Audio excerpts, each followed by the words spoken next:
Hello, everyone, and welcome back to the Gospel of Comics. I am your host, the Church of Failure, and with me, as always, my trusty co-host, Eric McCartney. How you doing today, buddy? I'm doing pretty good. How about you?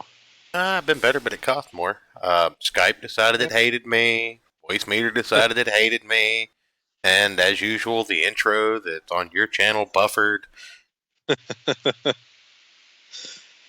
Can, Yeah, eh, I mean, I could lower the bit rate on the video technically, couldn't I? I mean, I don't think it's that. I think it's just everything has to hate me. And, Oh, you okay. know.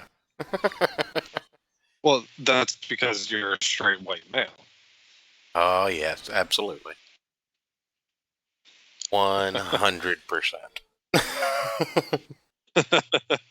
So, a little bit of a different, well, not a different, a little bit of a more original show like we used to do.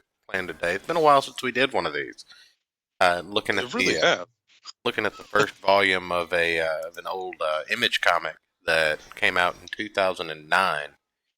That would be Chew Volume One, Taster's Choice.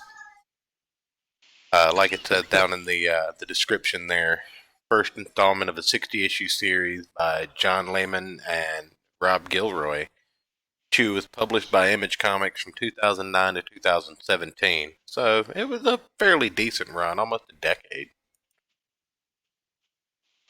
But it was Yeah. one of those things that I really like because it has a concise beginning and a concise ending. It wasn't forced for future issues and whatnot. Everything was very cohesive. Yeah, I like how it was broken down into chapters too. That made it Yeah, easy. I found it really easy to read today. well, that's the trade volume, but I do believe the individual books. It's been a lot. It's been a while since I looked at those. I read my copy of the trade, but it's been a while since I looked at the individual issues. But I think they end with those chapter headings as well. I don't think those were added just for the trade. Yeah, man, this one's gonna be a fun one, folks. Buckle. Let me like a few So, how people. do you pronounce what Tony Chu is, like his Uh, power? How do you say that? you're not roboting really, but you are giving me a little bit of feedback. But it's Cibopath, like Seebo path. Cibopath. Yeah, it's a Cibopath. Oh, okay. Um, and I was trying we'll to figure that out. we'll explain that in just a bit. Back a few people.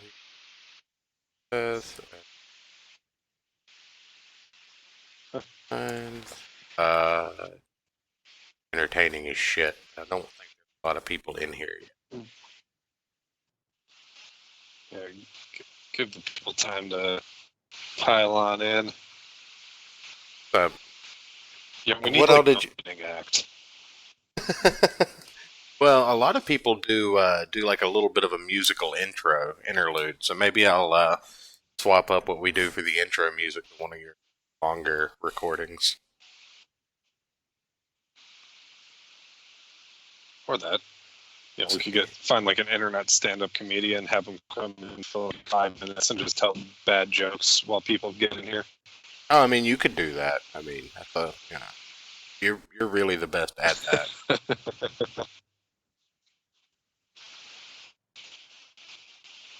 Yeah, but that would require more effort on my part.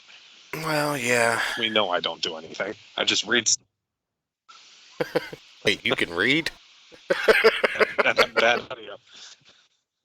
Oh man, your audio is shit tonight.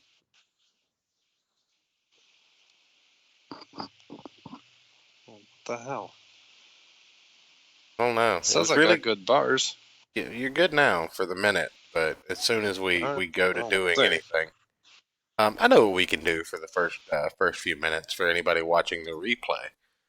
Let's talk about Alternaween. So Yes.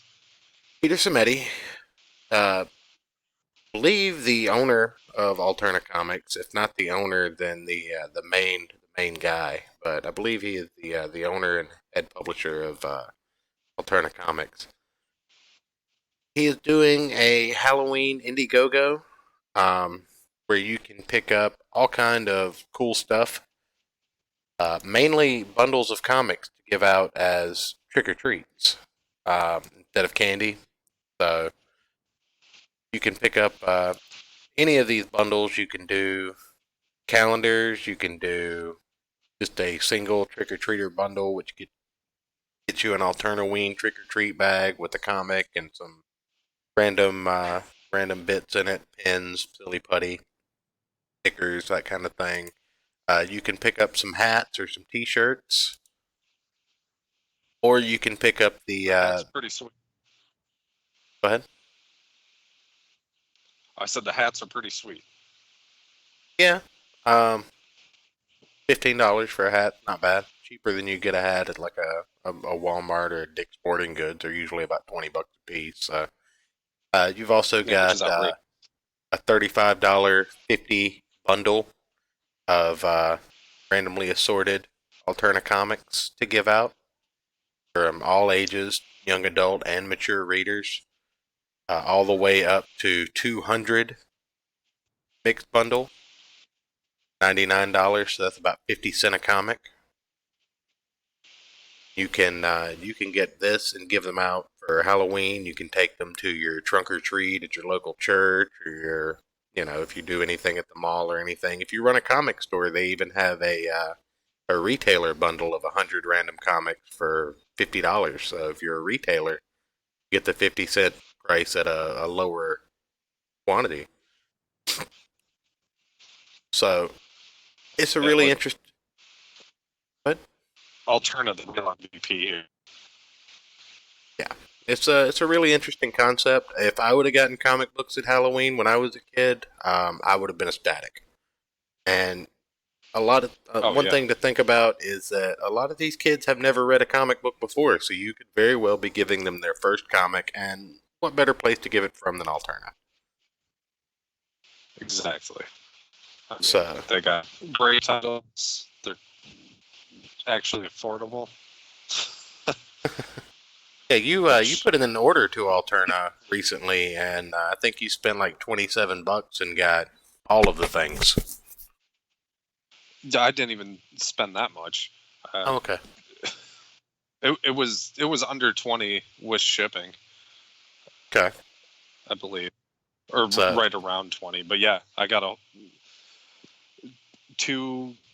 Uh, I got two complete volumes and then a couple of other single issues that just looked interesting that I wanted to check out. okay. So that's Alternaween. They're at $1,985 of their $5,000 goal. Think about it. A lot of people spend upwards of 30-40 bucks just getting Halloween candy. So definitely something to consider.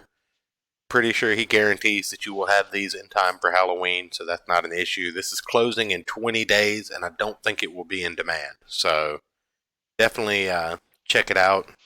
Danielle in the chat, how's it going? And think about it this way: there's always at least two or three houses on a route that don't give out candy, and they Man, do like toothbrushes and floss. Or like, you got to do something about the audio. It's fucking huh? killing me. I said your audio's killing me. Everything you say sounds like it's garbled in the bottom of a blender. Ah, shit. There he goes. Let me call him back. Mute his.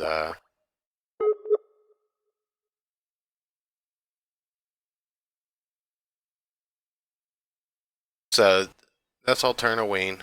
All right, say something, buddy.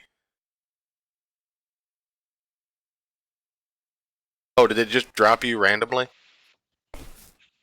Yeah, Yeah, it's it's like not. a It's still cycle my mic. okay. All right, I'm gonna mute. Try again. Say something. Is it still shit? It's not as bad as it was. We'll roll with it and see where it takes us. Cycles Uh, anyways. okay. Sorry, guys. This is All right, we'll see if that does.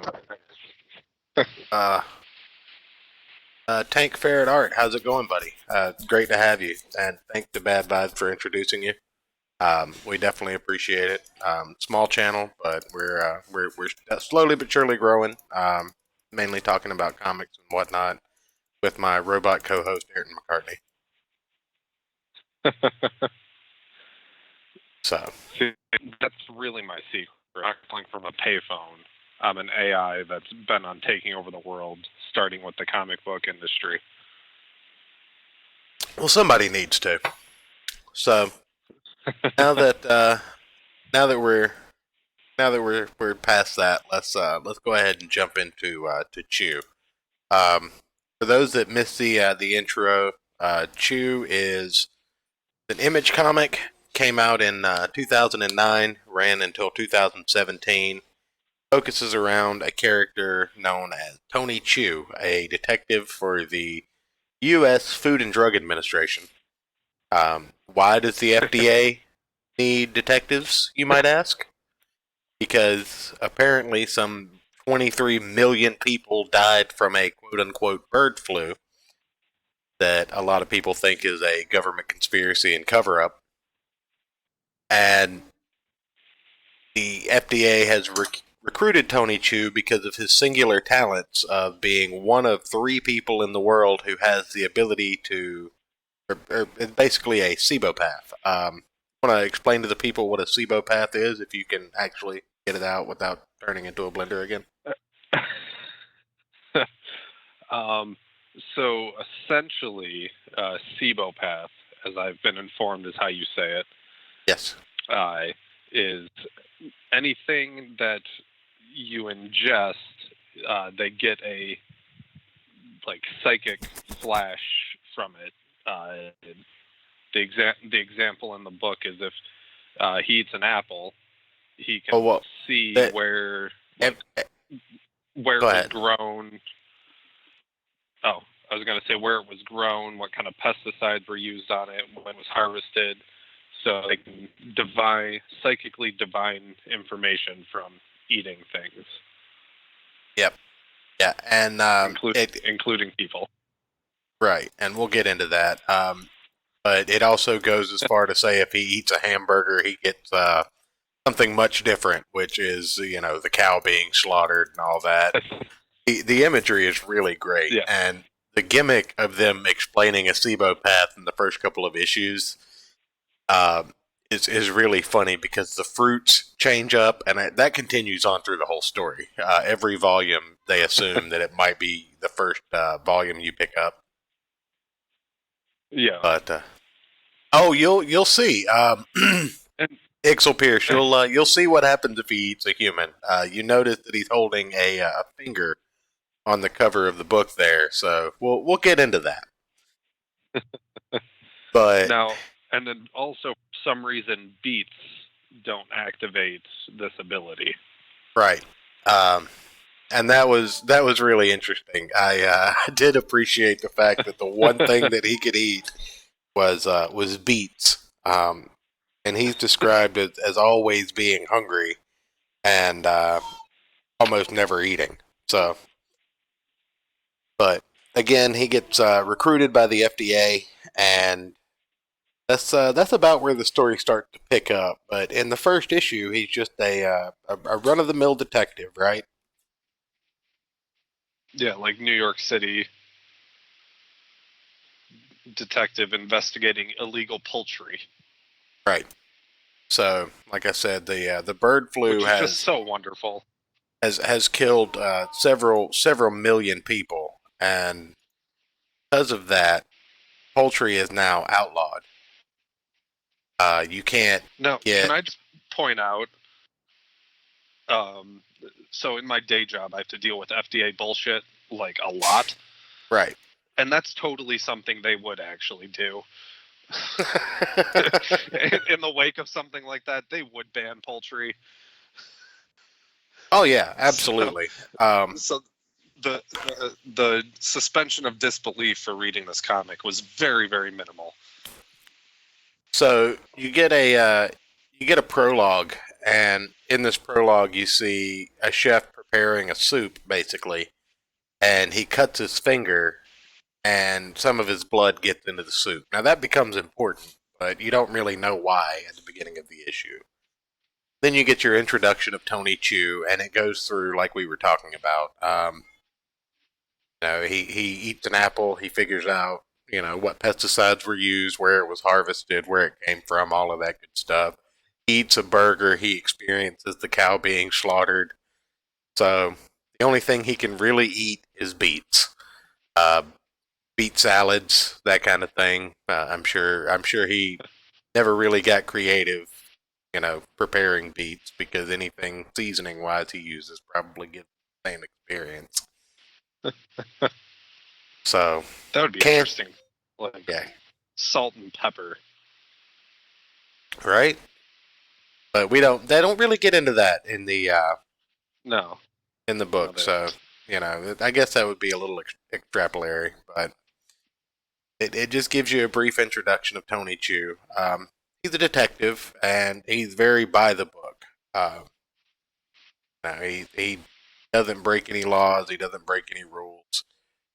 And he's on a stakeout with his partner, and they catch a couple of people buying illegal poultry, and during their stakeout, and they decide they're gonna bust one of them, who is the ringleader. But before that, they see that Tony's brother is a world-renowned TV chef, like whose name is Chow Chu.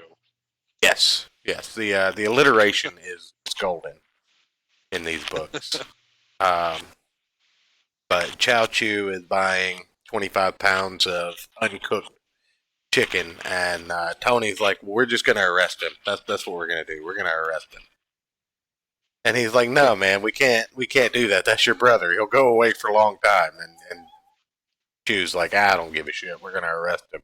But then they find their mark, which is this short gangster in a fur coat, and his name is D Bear, Deshaun Barry, I believe.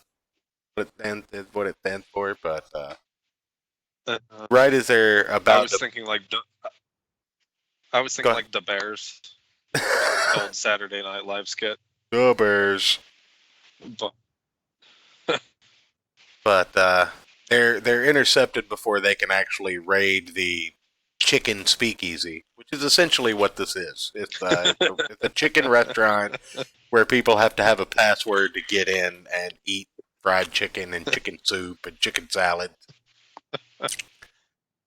They're intercepted by a veteran FDA detective, I guess, who is also a Cibopath, which we'll find out later, named Savoy, Mason Savoy. And this is where you realize that the FDA has jurisdiction over criminal enterprises now because of the poultry prohibition, if you will. So they're throwing a lot at you in this first issue, but it'll all start to make sense as we get there. Do you wonder if, like, back during alcohol prohibition, you could get like prescriptions for whiskey? I wonder if there was like that loophole for chicken. They have chicken substitutes, as they show later on in the book, but it seems that any kind of edible poultry is outlawed in this world. So you're introduced to Mason Savoy of the FDA. He stops the bust and lets them go in and enjoy a chicken meal, of which the partner is all too happy to partake in. But Chu orders the soup, and his first taste of the soup, he gets a flash of all of the ingredients, but he also gets a flash of 13 murders that the Sous Chef has committed of young girls. And go ahead. Can we just talk about Savoy's dialogue for a second? Yeah, if you can actually... It is fantastic. Yeah, you're roboting again, so I don't know if you can.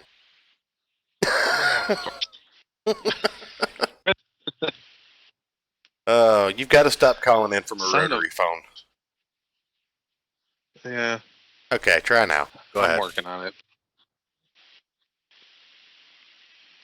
Go ahead. Okay. Yeah, so yes, Savoy's. Is it Savoy? I thought it was like Savvy. No, it's Savoy. Or I mean, if it's French and you don't pronounce it, then yes, it's savvy. But whatever. Just go before you start roboting again. His dialogue is just fantastic. Yeah, his dialogue is just fantastic. Beginning to end, it's just so over the top. Where's that one? I'm trying to find that one bit. Where? Let's see. Uh, so what are we supposed to do now? And then he says, one of two things, I imagine.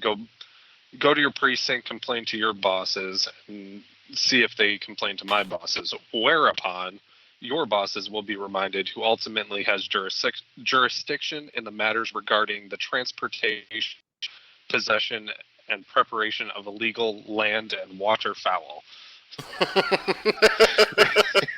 Yeah, he's very concise. He doesn't play any games. Or extra legal reglement of the finest poultry in the American black market. Like, yeah. and I love it through the entire book. It's amazing. I love it. Yeah, it's pretty fantastic. Oh God, your audio is still killing me, but we're gonna push through. We're gonna see if we can get through this.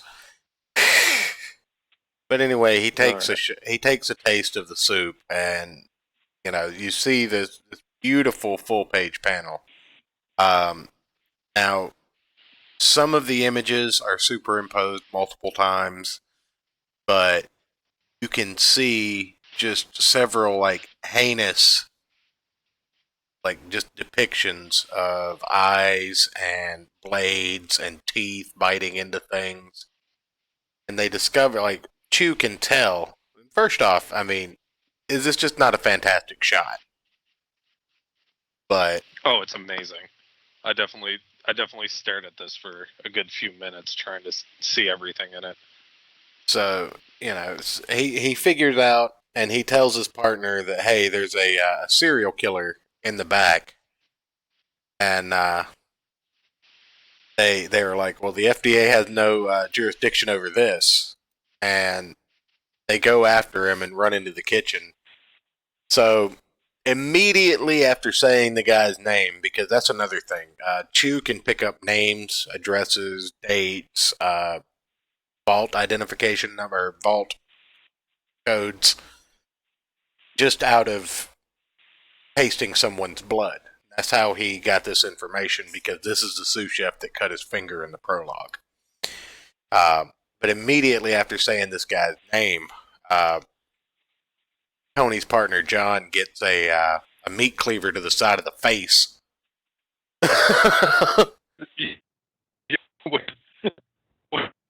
Unexpected. What now? Oh, yeah, that popped. So ridiculous. All right, we're gonna retry this call. I'm gonna end this call and we're gonna try it again, because this is just shit. I can't do it. I can't hear like one of every three words you're saying. We're gonna try this again. Call you right back. All right. I don't know what Skype's deal is tonight, folks, but it has been crap from the minute I sat down at my machine. I don't know what the issue is. We're gonna try and get through it. We really are. We tried using Discord last night, and that was just complete and utter bullshit. Say something. I don't know if it's going to get any better, but I'll just have to deal with it. It sounds okay for now, but it seems like it's wanting to break in and out. I don't know what it is. I've got green all the way across. My connection seems good. I don't know what the fuck the deal is. Yeah, my connection and stuff is like, I don't know. It's weird. God. I have no idea. Give me maybe this. Hold on 1 second.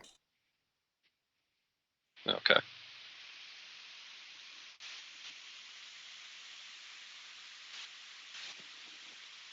I know, super exciting, folks.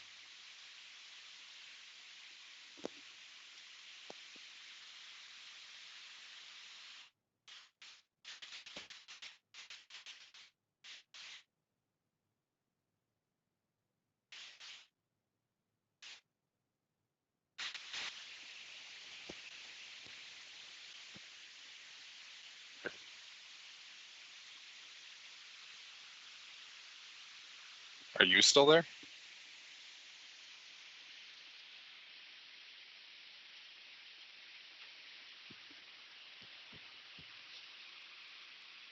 Oh.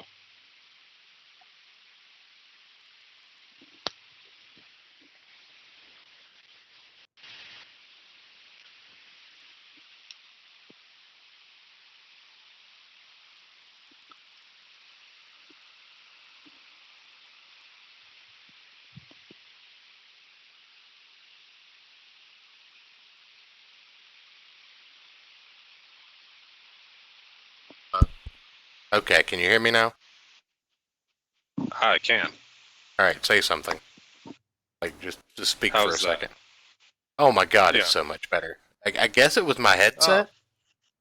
I apologize, everyone, for the dead air. But what's going on, cartoon? Nice to see you in the chat. Anyway, now that that's taken, I guess my cord was just so fucking twisted that it wasn't letting me hear anything. Because you're smooth as Weird. fucking butter now. Yeah, I hate everything sometimes. Huh.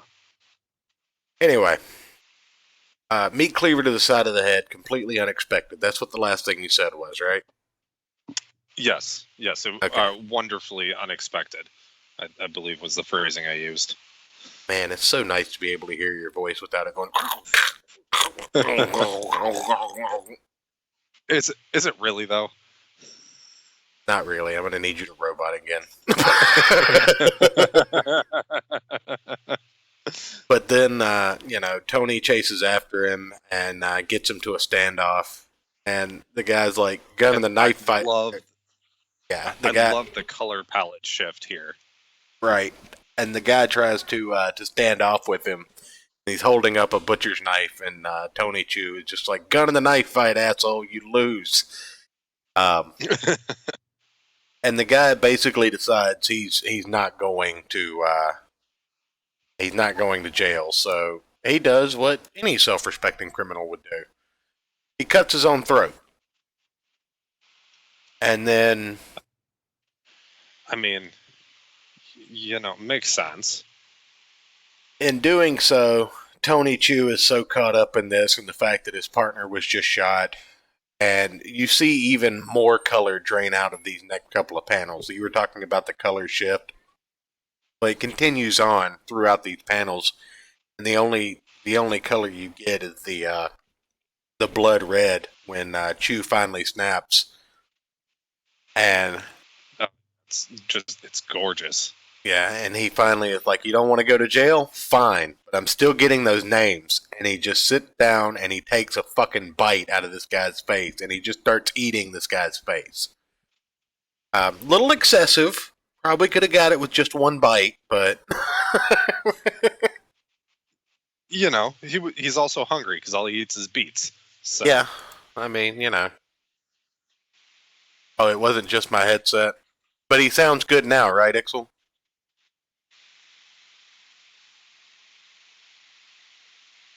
Uh-oh.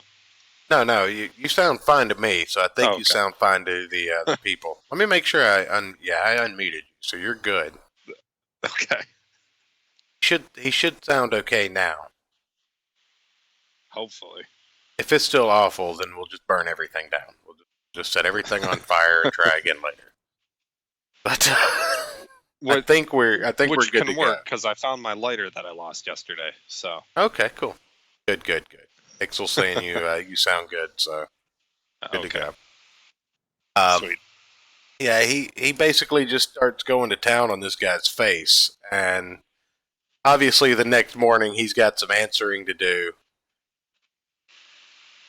and then just as he's about to lose his job, have to go through an IA investigation, all that good stuff. The Jason Savoy walks in and he's just like, "Yeah, I don't think his law enforcement career is actually over.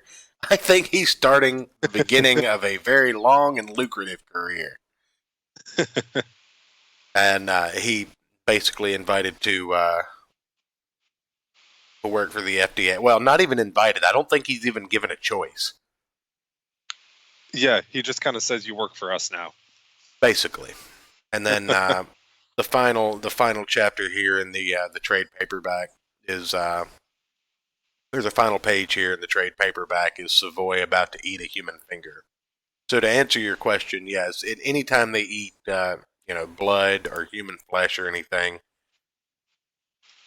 yeah. that's about what we're going for is radio talk show quality. We're just trying to up it from 30s quality to 40s quality. That's where we're at with it. Exactly. We just want to up it. Blue coal. And good rich tires.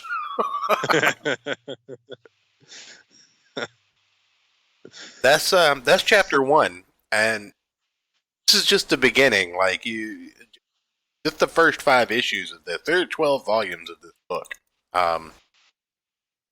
Just the first 5 issues of this are such a damn train ride that it.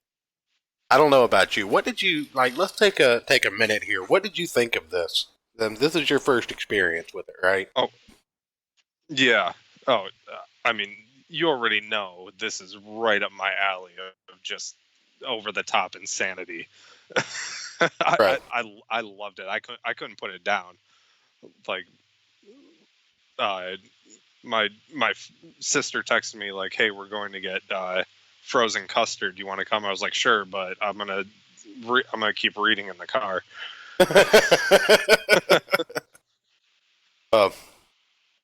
I really appreciate the actual, just the premise of it, because Cibopath isn't the only food specialty in the book, which we will Right. we'll see later on that there are some just some other, I don't know what you call it, just some other food savvy people, Yeah, and they're introduced as they go along, and their power sets, right. quote unquote, are explained.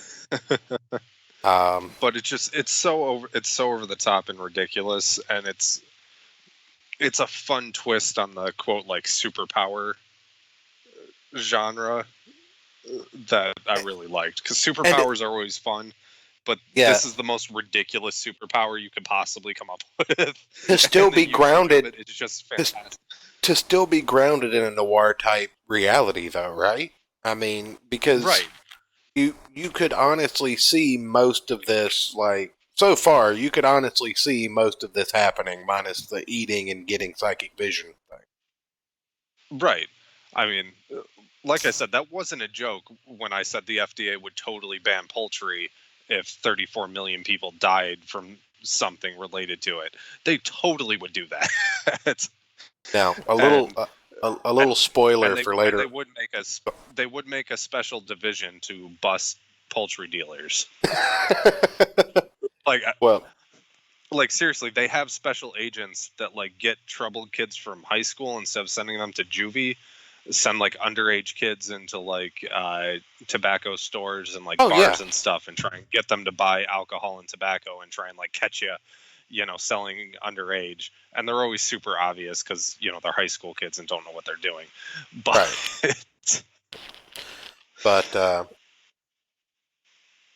no, the first issue of this, the first chapter, the first volume is 5 issues, like we said, and it's a complete arc. You can read it and be done, or you can read the entire thing and be done. Most of them are fairly standalone, and they give you, kind of a an idea of what's going on, what happened beforehand, what you need to know to get into it. But really, it's such a good, concise, and clear cut story. It was really one of the reasons that I introduced you to this in particular. Yeah, which I have to say I hate you a little bit now, because now I'm gonna have to find all of at least the trades, so I can read the rest of these. Well, these actually aren't that expensive. I think the used copies go for like $6-7 on Amazon.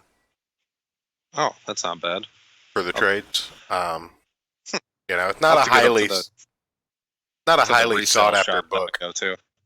Yeah, it's not a highly sought after book, but it is definitely good. I don't see why. This is fantastic. Well, there's a lot to choose from, and that kind of takes me to a smaller point before we get into chapter 2.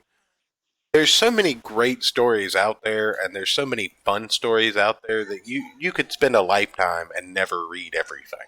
That's true. I did the math once, and with the amount of digital comics that I own, the amount of physical comics and trades that I own, if you low end average 15 to 20 minutes per issue,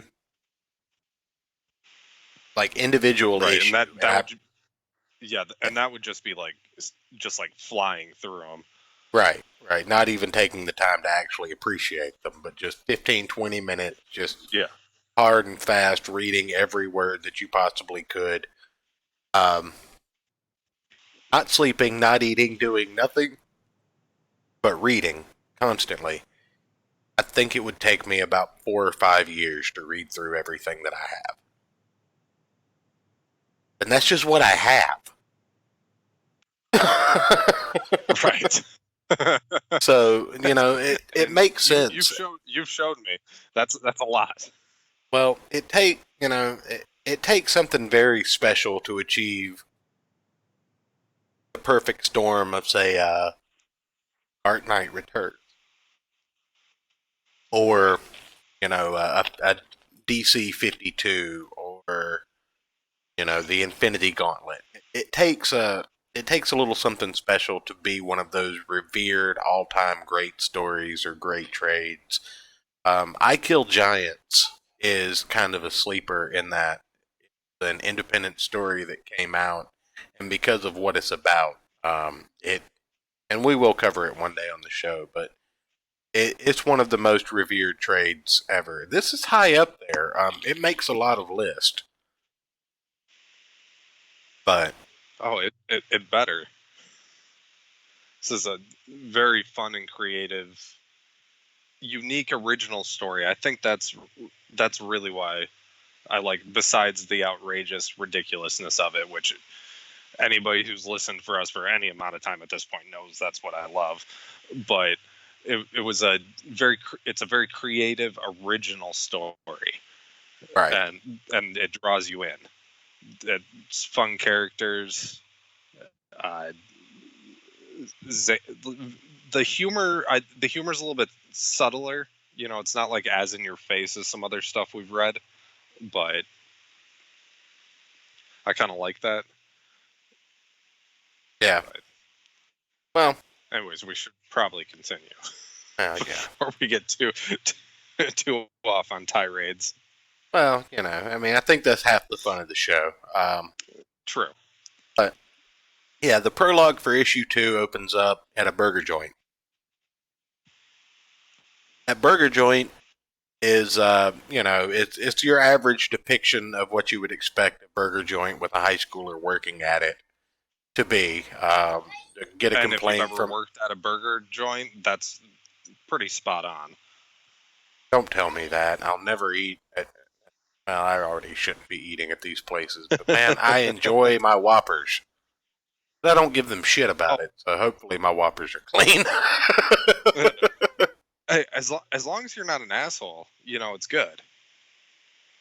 But don't order a cheeseburger with no cheese, right? Or shit like that, and you're good.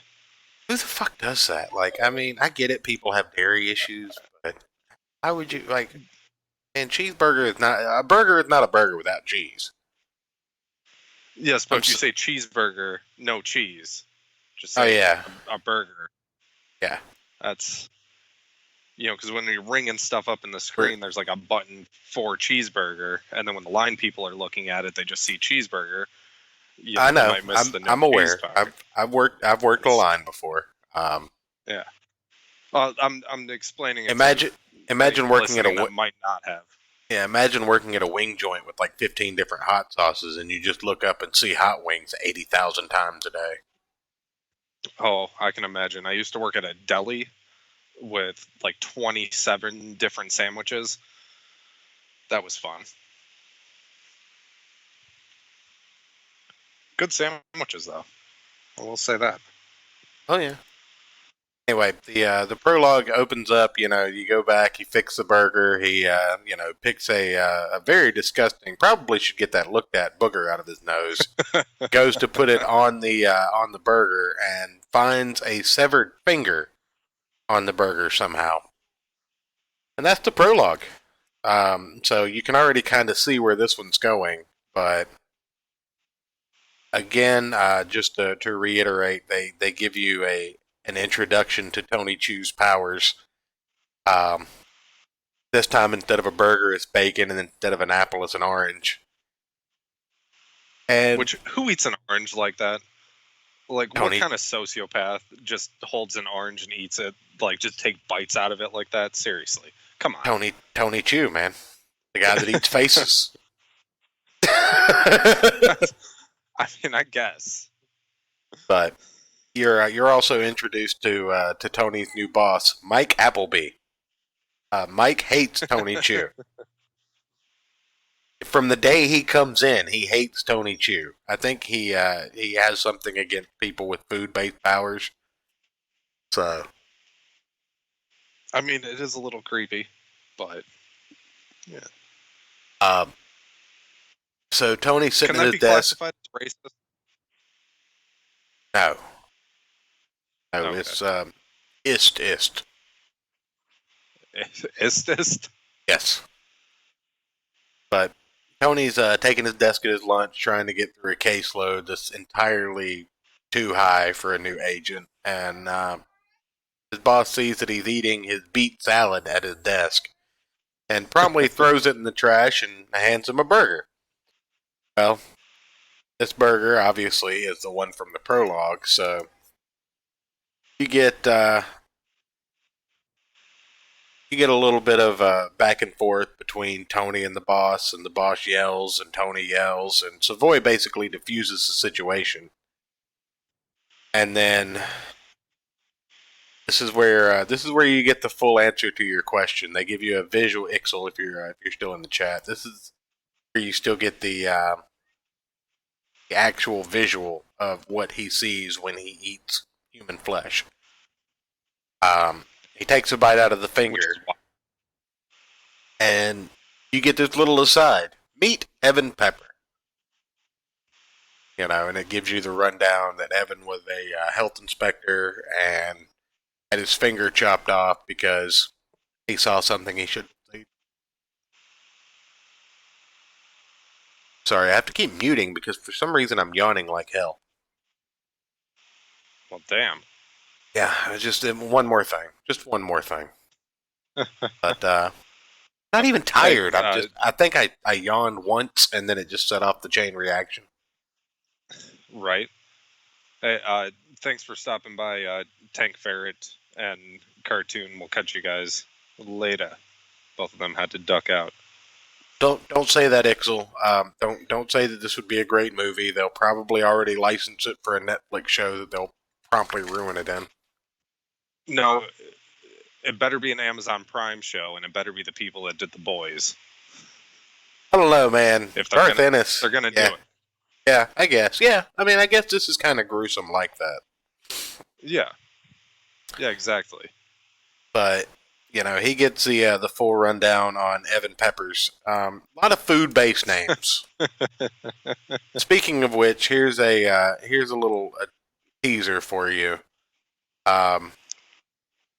There is a character that you've not been introduced to in this volume.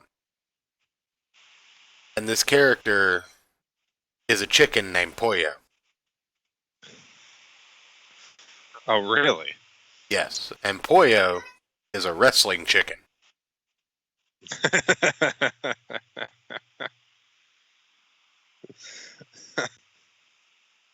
So Tony ends up at the restaurant, and he gives the guy the usual question, and the cashier, being a punk, is just like, "Yeah, I'm not talking to you, cop." So Tony just walks a few feet away, and he says, "Yeah, this is Agent Chu. I have an exclusion request. Subject name is Cornblum Daniel, Cornblum, and essentially calls out a hit on his entire family."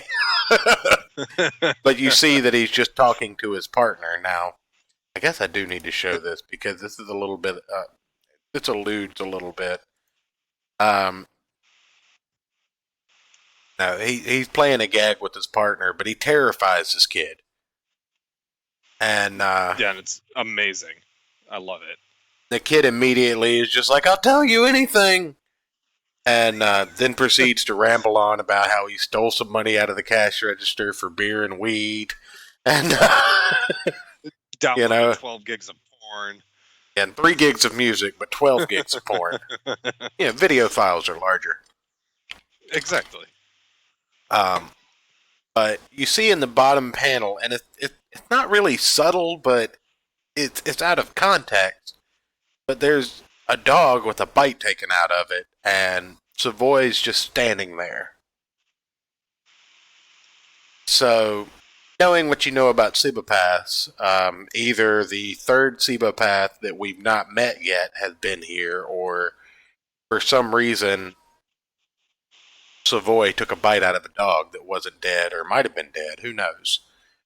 But we don't know why that's yet. What I know. But so we don't know at this point. It turns out Savoy did bite the dog to get a read on the room. It wasn't clear whether or not the dog was dead or not. But and that's never really brought to clarity, is it? No, I don't think it is. But it kind of gives you your first. They bring the dog back up later, I think, in the last issue. But it's not really clarified. So the kid spills his beans, and then Tony has to go undercover at a terrible sushi place. And then you, excuse me, ooh. But then you see for the second time in this issue this blonde lady, and she's always eating or leaving restaurants when Tony sees her, but they cross paths several times, and he has to shake it off because he's got the vapors for this girl, basically. And he goes in and he orders some sushi, and he's given the most disgusting old green fungusy sushi you've ever seen. And the chef is like, "Yeah, it's always bad. We don't want anybody eating here." And the cover story that Chu gave was that he knew the owner. And the chef is like, "Everybody that knows the owner knows that. That's how I know you're lying." And then Yakuza show up. Which is amazing. I love that's the Yakuza. Yeah. Then fucking Yakuza show up, and they've got sais and swords and shit like that. So they start assaulting Tony, and out of nowhere, he calls for backup, and his backup is nobody but Savoy. Savoy just jumps through the window and proceeds to fuck everybody up with throwing stars and sais of his own. It's like, bam, Savoy out of nowhere. Right. Here to fuck your day up. But this is kind of where you get an idea of how well prowessed this gentleman is. He just unleashes a batch of throwing stars and takes out 2 Yakuza. He's kicking people, fucking people up, kicking people in the nuts. There's a dude's arm laying on the floor. Yeah. So, I mean, it's a very quick action scene, but it's just so good. It's fantastic. I will point out though, so he kicks the one Yakuza in the face, and his glasses fly off. But then we see the Yakuza up against the wall with his sunglasses back on. So there's a little continuity error there. Well, I mean, I didn't even notice that. And that could have been a different Yakuza. Could have been. You don't know. Yeah. You don't see the picture in the frame. It could have been the opposite wall. True. It's hard to tell. You know, the cracks in the wall do look different from where he got thrown into it. So, and it does show him ripping the dude's arm off, by the way. Yeah. But that arm is reattached if you go by that same continuity, because the one laying on the glass has both of his arms. Aha. True. See? Continuity errors. But the reason they've had to infiltrate this place is because the kid explained to him that the chicken substitute that they bought on the black market came from this Sushi Ono place, which is a restaurant front for a crime boss who's selling chicken substitute. Which I was so confused about, because I thought the chicken substitute was like the legal shit you bought because you can't buy chicken anymore. Well, again, there's a black market for chicken substitute that doesn't taste like ass. Okay. There's a black market for chicken, a black market for chicken substitute. I mean, even vegans out here being criminals, y'all. Right. So what's funny about this is I read it, and I typically read news articles on my lunch break because I'm old. But I was reading an article about obesity in America. Right. And the author was kind of, taking the piss out of like these studies about obesity, like, oh, they found like if you live closer to a grocery store, you're more likely to be obese. And then 10 years later, a different study says, oh, no, you're not more likely and stuff. And he's like, well, this newest study says, that obese people are obese because they eat more food that tastes good.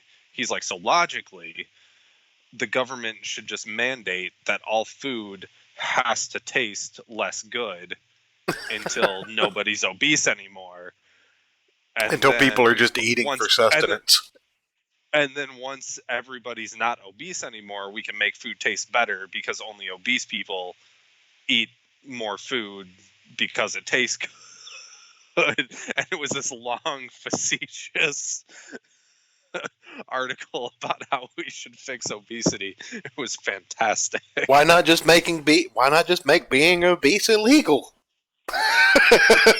yeah, right. Oh man! But the point of the article was about personal choice, and the government needs to get their tongues out of everybody's assholes and just let us live. But yeah, it was fantastic, because if they were to actually do that, which I believe they would try and say, like, hey, make food not taste as good. Yeah. There would be a black market for like Twinkies and Whoppers and shit. You got them sugar packets? Come on, man! I need some sugar. What the hell, man? This is that Splenda shit. Uh-huh. Dips your pinky in it and you rub it up in your gums like it's cocaine just to see if it's real sugar. So we open up chapter 3, and Chu is supposedly talking to his partner, who has bandages all over his face, talking about the girl he quote unquote met. Sorry, the end of this is amazing. Yeah, and you see her on the cover here. She's eating, and Tony is apparently is he connected? Yeah, she's eating him, so to speak. But this is where you find out. This is Amelia, is her name, right? Terrible with names. Something like Just that. read this. but yeah, he's Amelia something. so Oh, Amelia Hines. yeah. So yeah, Amelia About Town is her article, and I'll show the prologue for this one. The prologues in these are so good. Oh yeah, But they're fantastic. talks about 3 days earlier, and actually, I don't even know that this is a prologue, but it talks about 3 days earlier, and everyone's reading the paper and then suddenly vomiting, and you see it's Amelia About Town's panel. See, I thought it was the New York Times at first, but apparently I was wrong. I don't think it gives you the name of the paper. I just meant in general. I thought it's either New York Times or Daily Mail. Oh, I get the joke. I get the joke. Okay. Yeah. All right. So, this woman's a very popular food journalist, and you get kind of a brief introduction on who she is. Amelia Mintz. I kind of get the joke now. Meal. Okay. She is a Sabo Scrivener. Scrivener. I can't even pronounce that. But yeah, no idea. That means she can write about food so accurately, so vividly, and with such precision, people get the actual sensation of taste when reading about the meals that she writes about. Lately, and that's how you solve obesity right here. Yep. But lately, she's grown supremely about that German chocolate cake. But recently, she's grown supremely bored with her job and the culinary world in general. So the last 2 months, she's only written about restaurants that get D ratings or worse from the health department.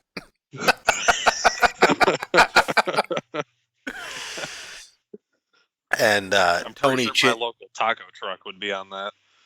Yeah, Tony Chu is in love with her and has never met her. So that's her introduction, and she plays a key role in all of this.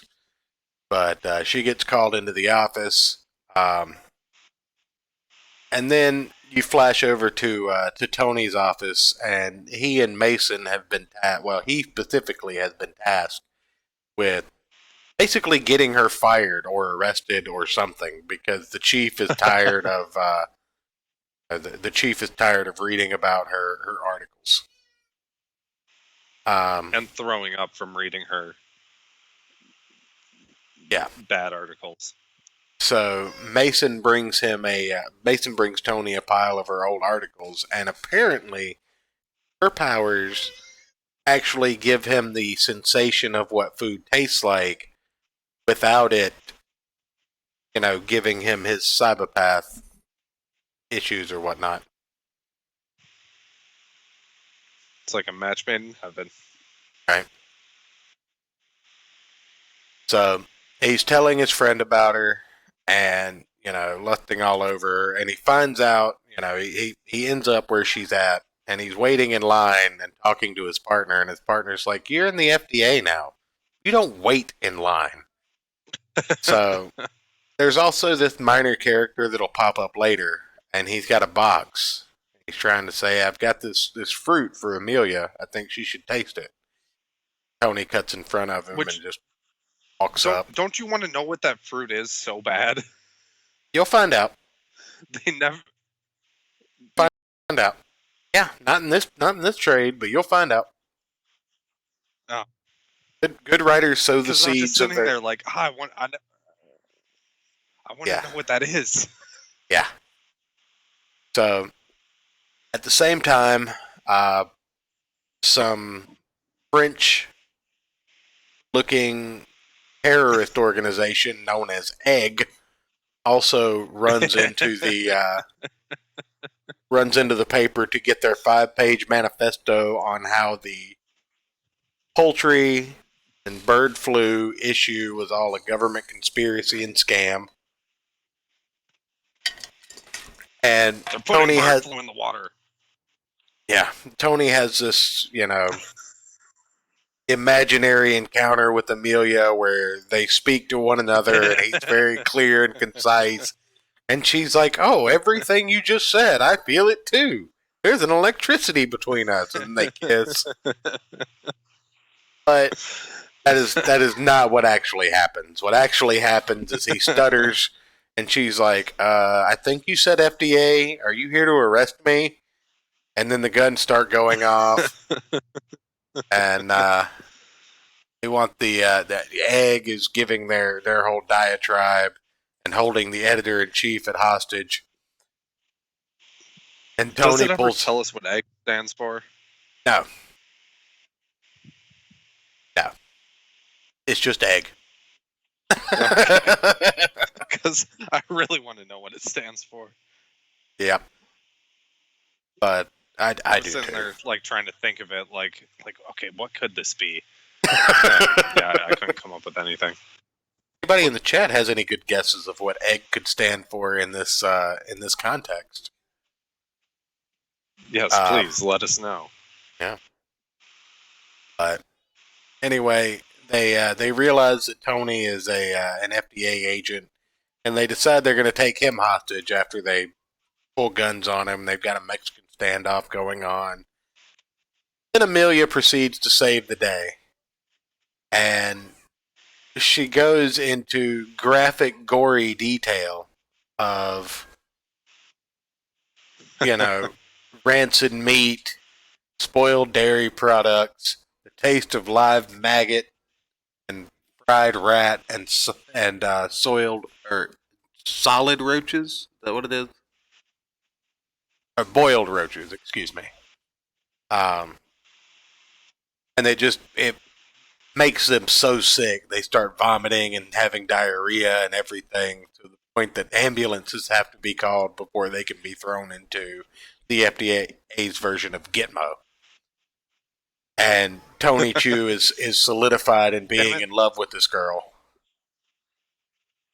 I just went to the wiki for Chu and the egg terrorists. Yeah, that doesn't have what the acronym stands for. I've done that before in there. Damn it.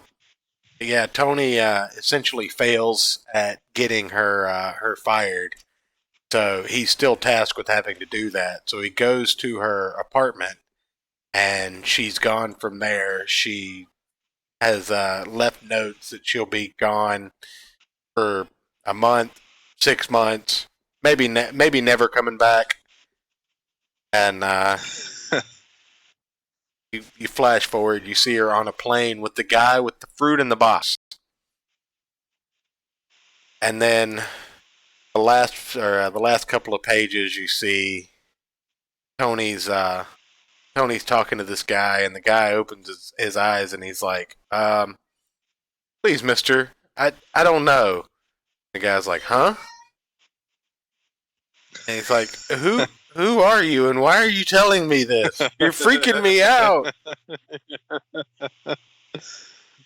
And he realizes he's been in the wrong room this whole time. So he goes over to his friend's room. And his friend's like, "Anything new?" And he's like, "No, nothing new. Nothing at all." Then he just sits there dejected. Which is a great ending. Yeah. And then that takes us into Chapter 4. Chapter 4 is probably my favorite out of all of these. Yeah. So, Chief come. What are you God. talking about, Ixel? Wait, why F? Did the stream go down? I saw it drop down to 0 for a minute. Uh-oh. I really don't know what's going on. I have no idea why my bit rate's freaking out. OBS is giving me a everything's just awful tonight, but we're still gonna pull through.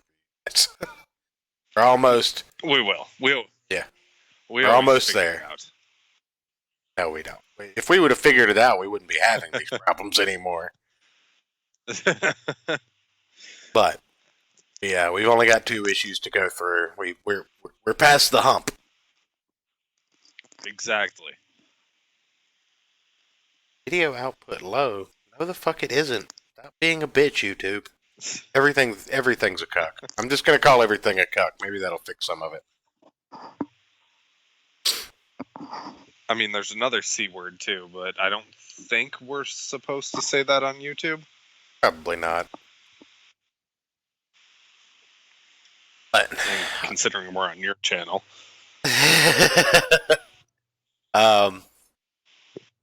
Chapter 4 opens up, and it's a picture of someone sitting on a throne in an observatory, and Tony stalking them with a pistol. So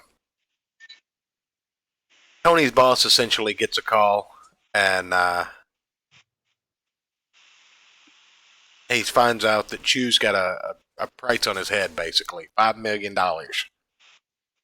And then he daydreams. I love that. I love that sequence. It's fantastic. Yeah, he has a few daydreams about Chu being dead.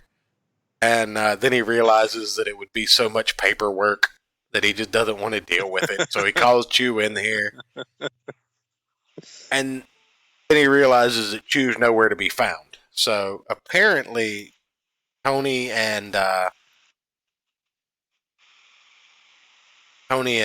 Savoy have gone on a plane to Russia or Siberia.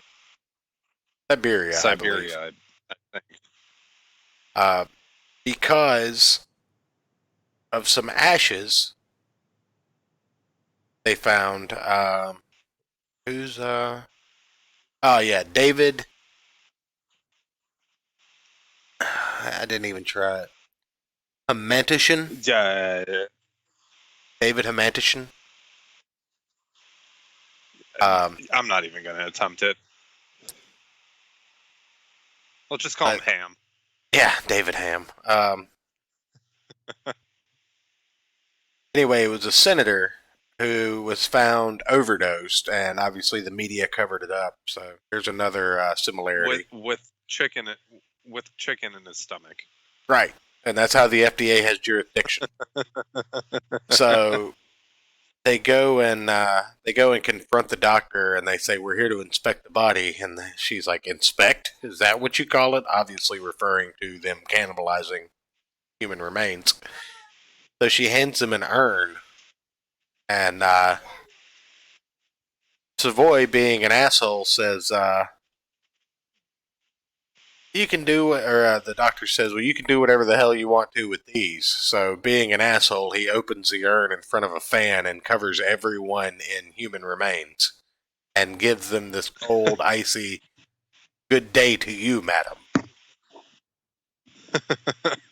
And then Chu walks out and licks his lips and gets this flaming image of sexual intercourse from the senator's remains, and he's like, "There's fire and sex," and he's like, "Well, fire is probably from the cremation, so but sex." Which and then at first I thought it was hinting at that the senator's in hell for being a dick, but that imagery is actually really, really cool. Yeah, well, he probably is in hell. I'm going to go ahead and get that off the screen before we get a strike for that.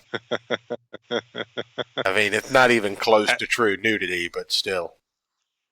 Hashtag free the nipple. That's right. I'm going to put that in chat. God. I haven't fired you this episode, have I? Yeah, you have. No, I haven't. No, you totally have. Oh, okay. You totally have. I'm going to fire you for lying to me. Didn't you fire me before we actually went live? No, I fired my computer. Oh. That can count. I hear the word fire and I just assume it's directed towards me at this point. But under their investigation, they both find out that Savoy has, or not Savoy, Senator Ham has been partaking in lewd things at an observatory in Siberia. It is, or in the Arctic Circle, excuse me. It's co-owned by the American and Russian governments, and they operate on $34 million per year. So they both pack and head to the international telescope known as Gardner Vesanana. Again, I'm not even going to try. Yeah. There's a lot of stuff in here that you can't pronounce as a Southerner, and I apologize, but somebody smarter than me in the chat probably can. I think it's like Veshinaya, I think is how you would say it. Better than what I was going with. I have to sound out all the letters. But they've been focusing on a single planet for almost 2 years. The Altilis 738, which is 24 light years away in a small solar system. And it's apparently in a habitable zone of a red dwarf star that it orbits. It's what astronomers call that. Yeah. And you're just full of fucking useful information. I had no idea you knew anything about astrology. Astronomy. All right, astrology is the planets are in alignment, so we're all going to die kind of thing. Yeah, it's like, what month were you born in? Oh, that means you're this sign. That means you're going to have this personality and this shit's going to happen to you. Even though it's the most vague things you could possibly come up with, so you can make it apply to anything. But that's besides the point. So they get off of the helicopter, or no, they get off of the plane and onto a helicopter, and throughout this entire this entire thing is a very long flight, and the entire time Savoy's just sleeping. So every time Chu tries to every time Chu tries to check his phone, Savoy shuts him down, and we find out that his brother's been trying to contact him and is in some deep shit, but he can't get through because as soon as Chu opens up his phone or anything like that, then the FDA can start tracking him, and they're here under the radar, so to speak. They don't want their boss knowing what they're doing. So they show up at the observatory, and it is a complete, utter wreck. And there are hookers everywhere, booze. I love it. Some dude smoking a bong. Yeah. Some dude's brushing and like nosing a llama. It's fucking ridiculous. But this was definitely the best issue. Yeah, they explain that this observatory takes about $3 million a year to run, so they spend the other $31 million on anything and everything that they can. One guy has a llama, and I believe it's implied that he's sexually intimate with it. There are 3 Russian prostitutes hanging out with another guy. You want another interesting fact, speaking of being sexually intimate with animals? Probably not, but let's go ahead. Well, it's the invention of the condom. So, back about 1200 AD, the Muslims devised a primitive condom using the intestine of a goat. And then around the late 1400s, the British took that technology and improved it by removing it from the goat first. Jesus Christ. It's so fucked up.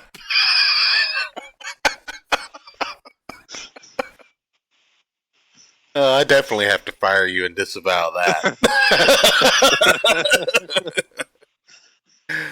Funny joke. Made me laugh. You're fired. Strangely enough, I'm pretty sure that's how Walt Disney reacted to the first animated clip of Mickey and Minnie consummating their marriage.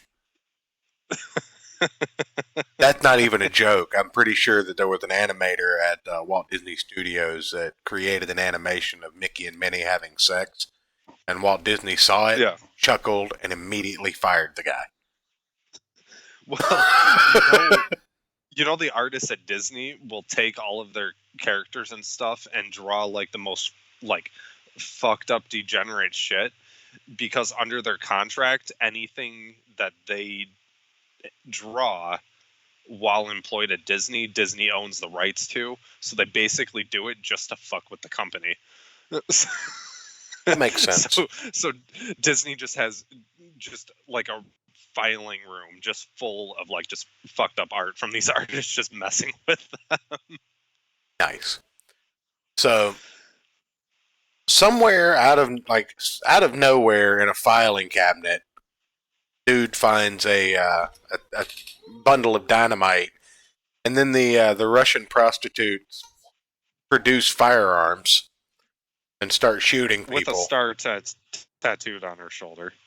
Yes, and well, two of them have that. I don't see it on the third one though. It could be on the other shoulder.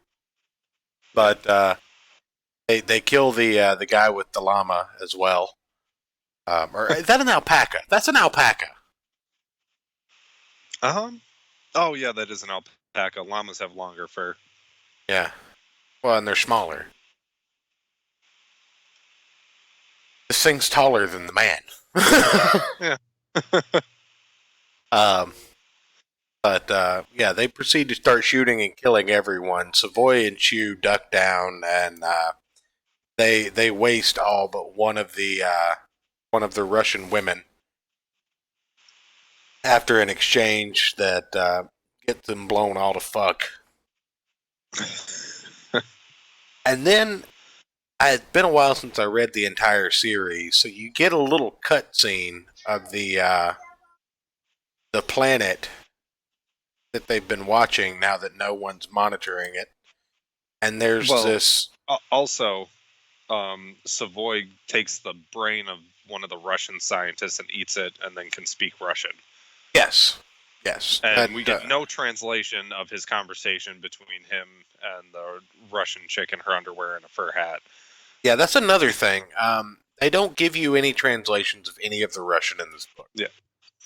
Well, it's in the back of it's in the very end of the trade, but you would have to like read the translations and then like go back and look at the page. Okay. But yeah, it's not till the very end of the trade. I didn't do that. yeah, I didn't do it either. I didn't figure it was supposed to be known, or else they would have put it in there.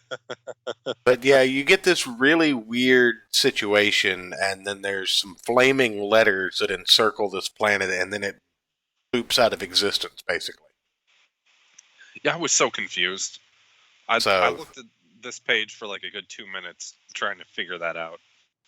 And that's the end of chapter 4. And then it opens up with chapter 5, and this is the second time that there's a time jump, but the cover is Savoy sitting there, and Chu is missing an ear. You can see in the mirror behind him, and that ear is on Savoy's plate. So, it opens up, and it just says, the last 24 hours have been rough on Tony Chu. Here's Tony just second after his partners took a bullet that was meant for him. Here's Tony eating a dog that died several weeks earlier and was vacuum sealed to slow the... feel might be slightly racist. What? Well, I mean, he's Asian and he's eating a vacuum sealed dog. I didn't even think about that. And this is how the story... That's correct. I'm not.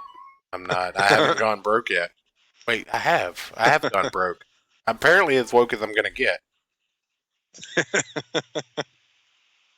But, yeah, it it gives you this panel of Chu sitting there with his ear bitten off or taken off. I kind of spoiled it, but it's his ear gets bitten off, and it says this is how the story ends. He is Tony Chu, the last Cibopath and the employee of the Special Crimes Division of the U.S. FDA, a very special agent, able to get psychic impressions from whatever he ingests. And as bad as things have been, they're about to get worse. After today, everything changes. So, this one's a very serious issue. But still ridiculous. Oh yeah, absolutely. There's some action in the very beginning. The FDA strike force basically goes in and gets into a gunfight with the Yakuza again, or mafia members. Not really even Yakuza, but you know, it is Yakuza, I guess. The writer of this must have read Golden Age comics from the 30s. Why? I mean, you know, the Asian bad guys, and then making the one good Asian character eat a dog. Jesus Christ. Didn't I already fire you? Why are you still here?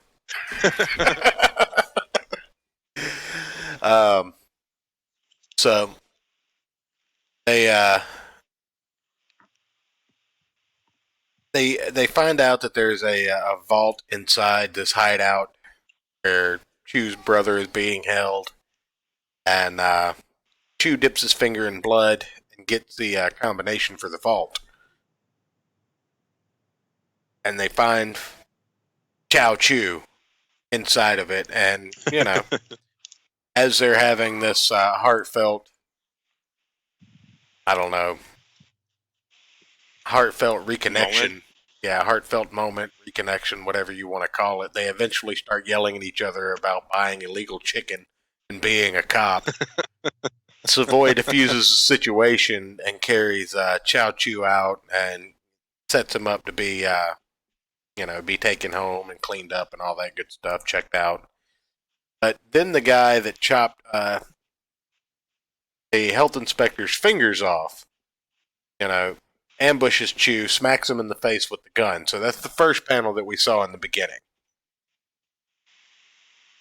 Savoy basically jumps in and saves him, and Chu gets both of the bad guy and and Savoy's blood in his mouth. Just a few drops of Savoy's blood, but enough of the bad guy's blood, enough of the bad guy's blood to get a full read as well. And he goes home. He insists on going to write up his report. And, Savoy's like, no, don't worry about it. Go get some sleep. We'll write it in the morning. It's not that big of a deal. No, you just made the biggest bust of your career because inside this vault was a chicken farm, essentially. Don't know how that looked works. Like a McDonald's chicken farm, didn't it? Yeah, kind of. It's a bunch of caged chickens lined row to row, but yeah. Savoy's like, this is the biggest bust of your career. You've done good work, all of this good stuff. Go home, get some rest. And, Chu's like, I kind of want to get this report written while it's still fresh. And he's like, we'll write it tomorrow. And it's kind of uncharacteristic of Savoy because Savoy is very professional, even if laid back and charismatic or whatever. But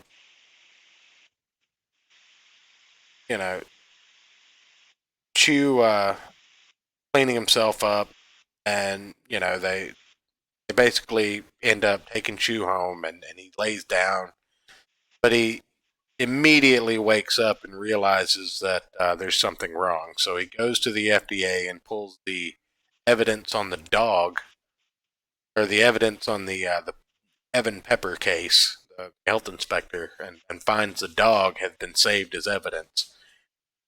So he takes a bite out of the dog, and they don't make us see that again, thankfully. Actually, they do, don't they? In the flashback, maybe? No, they don't. Bite. Not the dog. They just show the dog in the bag.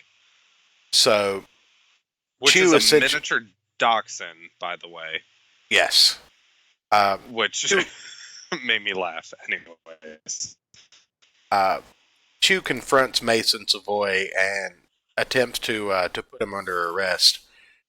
And Savoy just smacks the shit out of him and is like, no, that's not how this is going to go. But come on, man. He's like 4 times your size. What were you expecting? Right. Well, they get into it, and you find out that Savoy is the one that killed Pepper. And Savoy explains that he did this because he's trying to get to the bottom of the bird flu thing. You know, the seeking of truth or whatever. And they get into it, you know, a little back and forth, and then eventually Savoy bites off Chu's ear and explains, okay, I have this now. Cost me my job. I'm going to keep your ear. Come after me. If you fuck with me, I'm going to kill everyone in your family. I'm going to know all of your secrets. And it's a hell of a heel turn. You kind of see it coming, but not this not to this extreme. I wouldn't say it's still, even though you had an inkling that it was going to happen, even from the cover, even knowing what was going to happen, you didn't see it coming to this. And some of the graphics, like there's a full page spread in this book too. That's one thing I'm going to say about this artist. He does not abuse the full page spread. When he uses it, It's fantastic. But you get full. This spread is amazing. Yeah, you get the full spread of him biting off Chu's ear in very gory and graphic detail after slamming his head into the concrete multiple times. And then it just kind of wraps up, and you see, Savoy skipping town and in a disguise, bagging up Chu's ear, and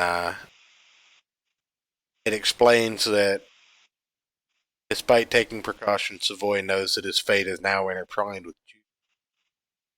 There's only one possible outcome for the two of them. One will die, and the other will dine on the flesh of their enemy. And that's how the volume ends. I mean, it's a complete story, but it does make you want to read the rest of it. Oh yeah. So. Yeah, and then we forgot to give the writing and art credits like we normally do. So it was written and lettered by John Layman. Did we? Did somebody forget to look in the description and forget that I brought that up in the very first part of the episode? Was that the part when the audio was being all fucky? Probably. Oh, okay. But yeah, John Layman is the writer, and the art is Rob Guillory. So it was How also. Do you say that? Is that Rob Guillory? Rob Guillory. Guillory. Guillory. Okay. I don't know. Close enough. But yeah, John Layman also lettered it. You said that? I did not know. Yeah, that's what it says on the cover. Huh. Hey, what's up, Denny? Little late, aren't you? Oh, it's all good. We said fucky. We're not monetized, so we don't worry about losing monetization yet. Right. Even when we are monetized, we do. Be eligible for. Well, we might be, but it would be. What would it be? No, I mean we might be eligible, but they'll immediately be like, "No, we're not going to let you assholes get money." Well, we'll never get ads. We may be able to get super chats or something like that, or I'll set up a Streamlabs or something. But that's true. But no, we'll never have ads. That'll never happen. But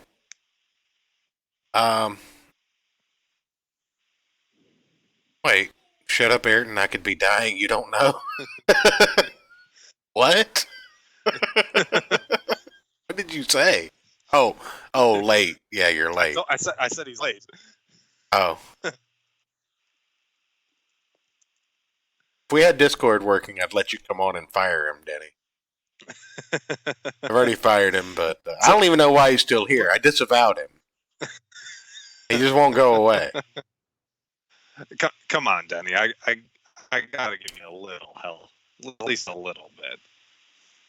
But no, all in all, I've really loved this book. I love this series. I've read every piece of Chu related everything there is out there at least once. And Denny fired you from the chat, so yeah, I see that. But no, I really enjoyed Chu. Bad Bud fired you into the sun once. Hey. Jesus.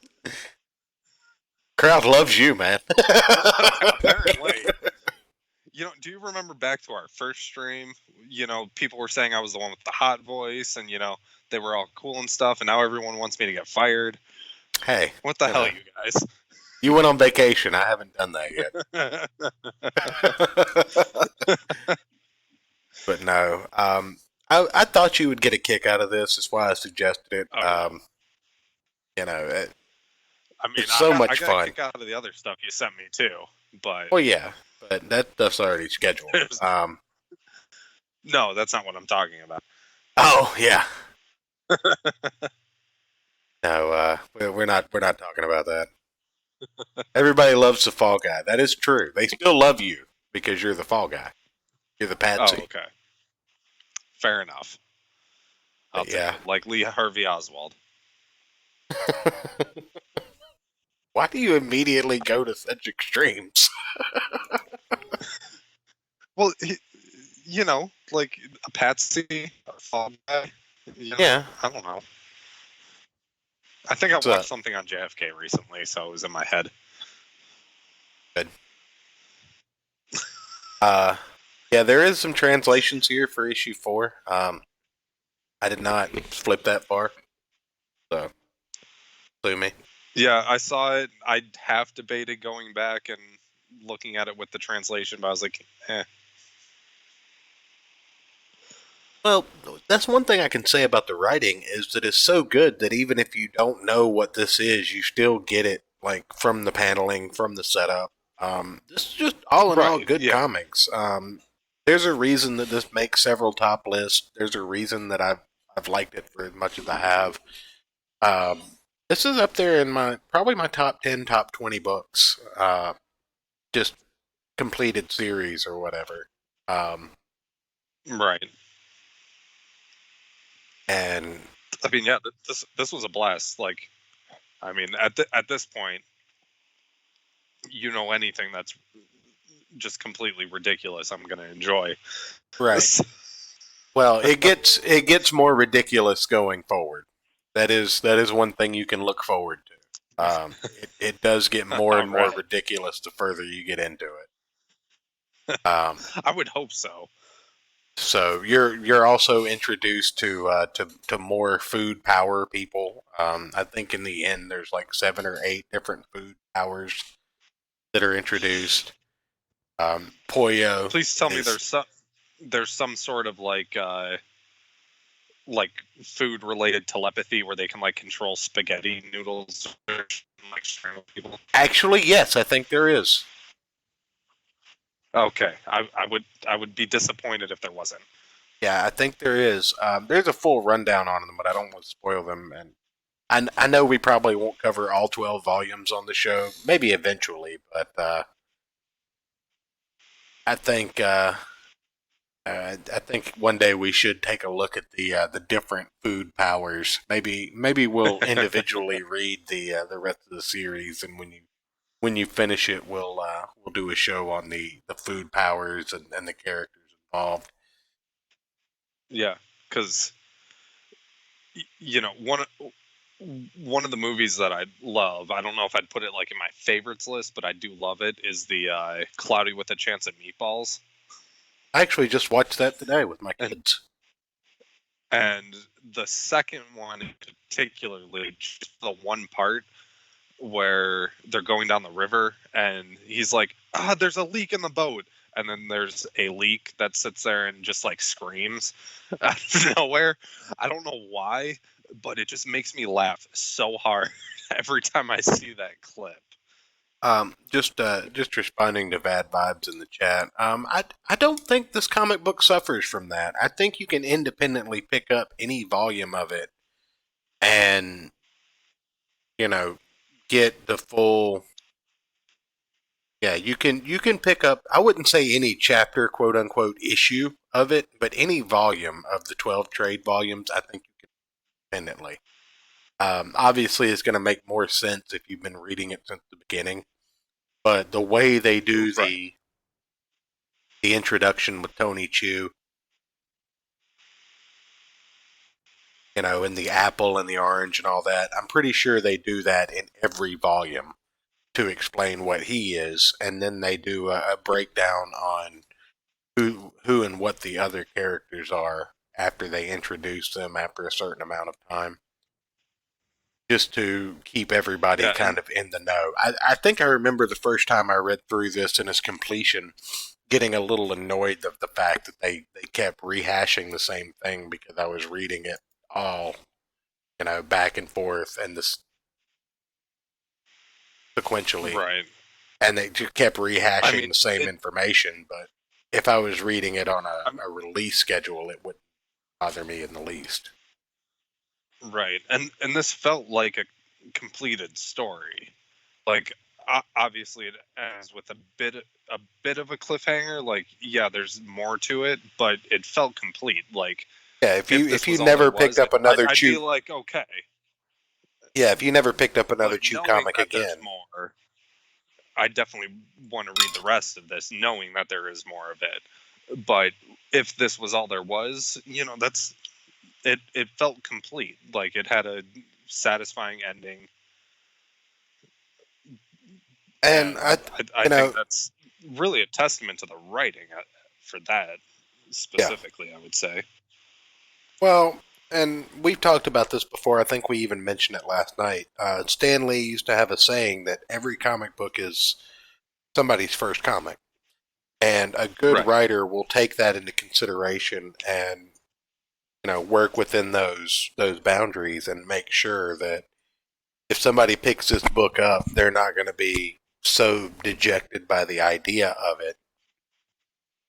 And sometimes that's as simple as what Marvel used to do with the previously in page.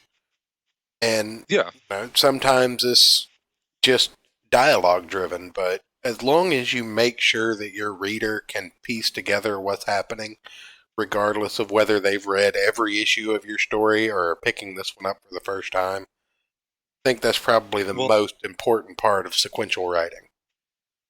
Yeah, and even back during like the height of like the Marvel's Ultimate Universe, when I was collecting Ultimate X-Men,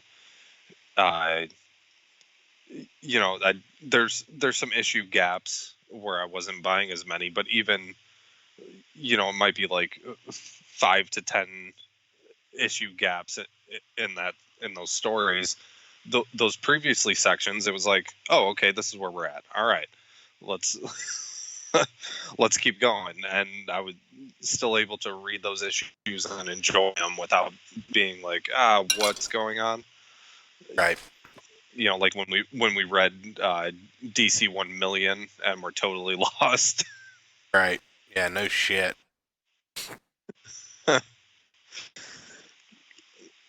So, I mean, that's really what you have to do. I mean, yeah, it's a little bit tedious if you're reading them all the time, but you skip that page. Right. Well, and that's the thing. Like, if you're reading sequentially, it does get a little tedious. But for a release schedule and a sequential book, I wouldn't expect the creators to go in and edit the the content just for person, right? The person reading all of this in one sitting. Because choose one of those books you can probably read in a day. You can probably read all 60 issues in a day if you just really sat down and did it. Oh, probably. It took me, trying to remember what time I got, I don't know, maybe an hour and a half it took me to read this one volume. Right. So, like, I mean, it reads super, super easy. Yeah. But it doesn't take a long time is really what I'm getting at. So, it's really fun. If you haven't heard of it, if you haven't checked it out, I think it's available on Comixology. Check real quick. Yeah,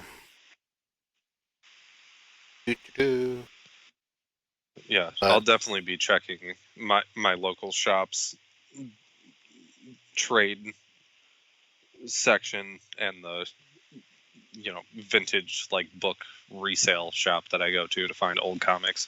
Definitely looking for these there. I looked it up on Amazon, and it was only like $6-7 for the first volume with free shipping. Oh wow! Or I'll check Amazon. Mixology is being a bitch, so I think they're on there though. It's an Image book, and most of Image is on there. But yeah, definitely check it out. Let us know what you thought of it. Let us know if you want us to cover more of it. Yeah, definitely. Share. Go ahead. And also, anybody listening, if there's stuff you want us to talk about or whatever, hit us up on Twitter. At us.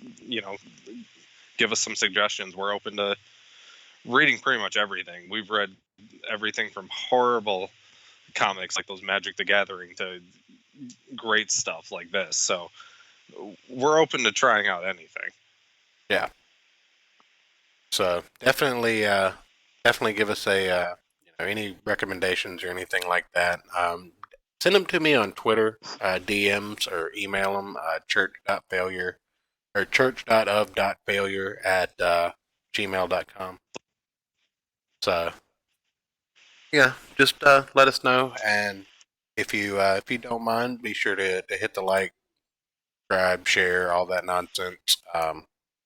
Yeah, all the YouTube stuff.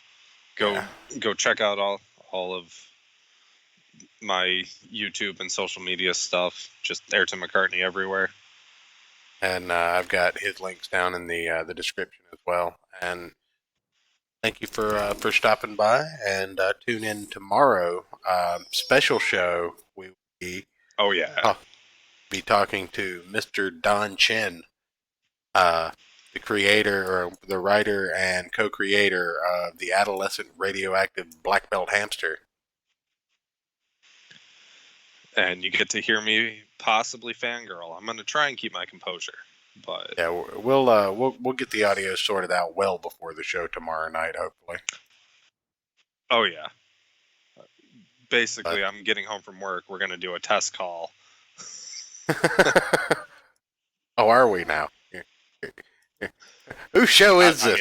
Didn't I fire you? Why are you here?